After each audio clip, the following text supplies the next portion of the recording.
Hello, I'm Brigantia Blackbird of the Blackbird Grimoire. Welcome back to the daily forecast for Tuesday, April 23rd, 2024. Happy Mars Day. We are in the Taurus season, the Celtic tree month of Willow, Mercury retrograde Aries, and today we have a full moon in Scorpio known as the Wind Moon. Our astrology, let's get into it. The sun is in Taurus, a fixed earth sign representing practicality. The moon begins the day void of course. Then at 10:20 a.m. Central Time, it will enter second quarter Scorpio, fixed water sign representing self-confidence. And then at 6:49 p.m. Central Time, we have that full wind moon. Mercury is retrograding Aries, cardinal fire, representing fiery tempers. Venus is in Aries, cardinal fire, representing being impulsive. Mars is in Pisces, mutable water, representing curiosity. Jupiter is in Taurus, fixed earth, representing practicality. Saturn is in Pisces, mutable water, representing nostalgia. Uranus is in Taurus, fixed earth, representing renovation. Neptune is in Pisces, mutable water, representing imagination. Pluto is in Aquarius, fixed air, representing reformation. And remember, for the Mercury retrograde, rethink, revise, and redo. So, full moon today. That means it's time for manifestation and transformation.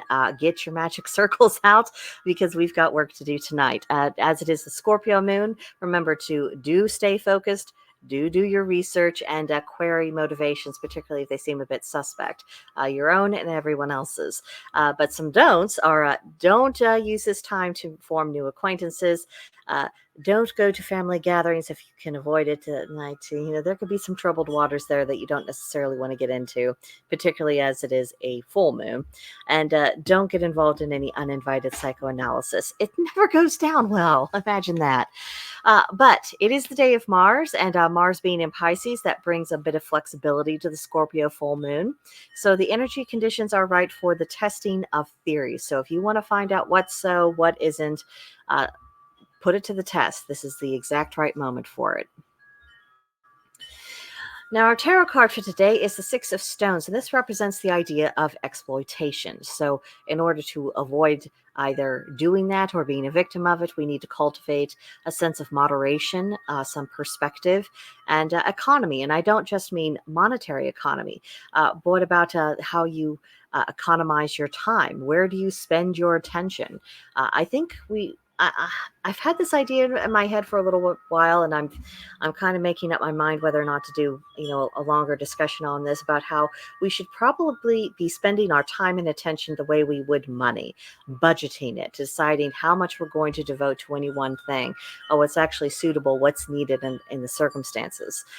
Now, the challenge for all of this is falling prey to ideologies that are designed to drive people to extremes. And that's the beautiful thing about paganism, because we are always counseled to come back to a state of moderation, to a state of essentially of calm, of looking at things rationally while taking the heart involved and listening to your intuition and your gut, looking for guidance from the divine. And it's about essentially stability in a lot of ways, whereas other religions and other political philosophies and social causes, it isn't about that moderation. It isn't about finding something that is actually a sustainable pattern of life.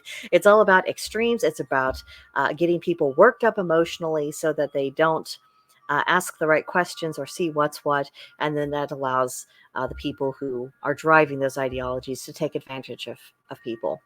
So that's definitely something to think about, especially in, in our present climate. Today's Celtic Triad reads, there are three things which those who do ill will gain: poverty, bad report, and a bad conscience. So let's address it from the poverty perspective. If you're going around doing awful, if you are essentially a practitioner of evil, that nature of that is short-term gains and long-term losses. So that's where essentially the poverty comes from. You're not building something with a view towards what's going to last for the future, what's actually going to sustain you. It's just, oh, this is good for the next 5 minutes, and never mind the next 5 years.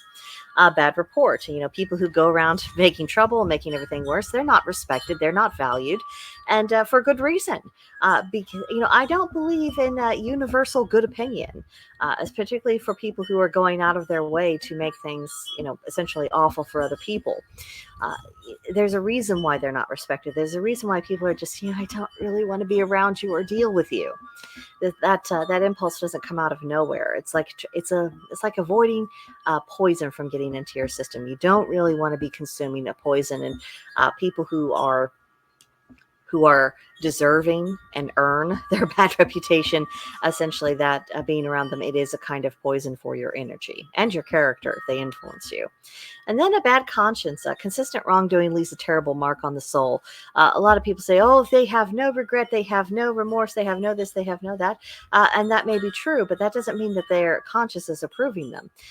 It is going to take it out on them in some form or some fashion, maybe physically through their health, maybe through manifestations of mental or emotional instability, and certainly spiritually, they are not in a good condition. So no one ever really gets away with everything. Some people don't get punished through human forms of justice, but when it comes to universal natural law, when it comes to divine justice, nobody gets away with anything, not in the long run.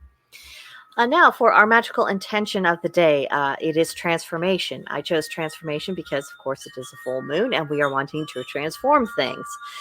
For the correspondences, I chose the color black, the marigold plant, the bear, and smoky quartz. Now, during the wind moon, what is it that you are seeking to transform?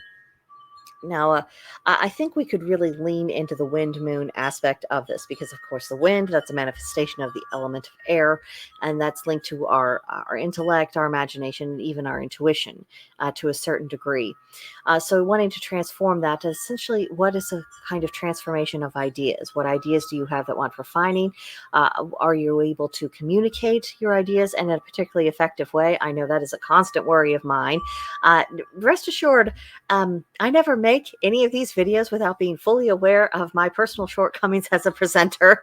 It is a matter of great concern because you don't want your manner of presentation to be a distraction from the message that you are seeking to convey.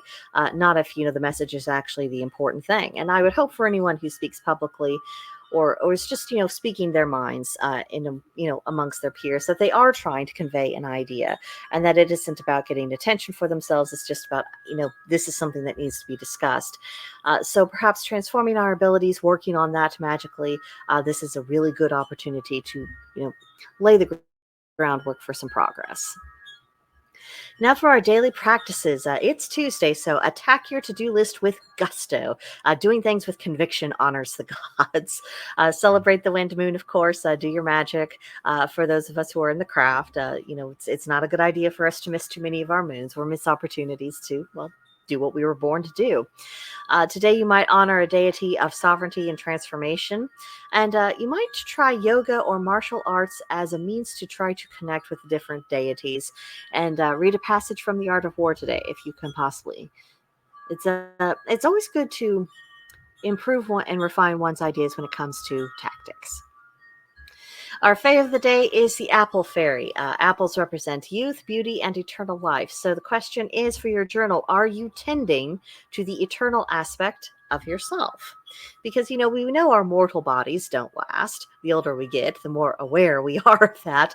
But our soul, our spirit, whatever term you want to use for our eternal aspect that, goes back into a state of energy to be amongst the ancestors and the gods and any other beings we're allowed to come in contact with. There's that will eventually reincarnate again, but are you taking care of that spirit? Are you cultivating it? Are you trying to better yourself? That's a really good question, and that is what I will leave you with today. I'll come back tomorrow for another another edition of the Daily Forecast. Let me know what you thought of this one in the comment section below, or send me an email at brigantiablackbird@protonmail.com, and we can have a chat there. But that'll do it for now, and I'll see you guys next time. Bye.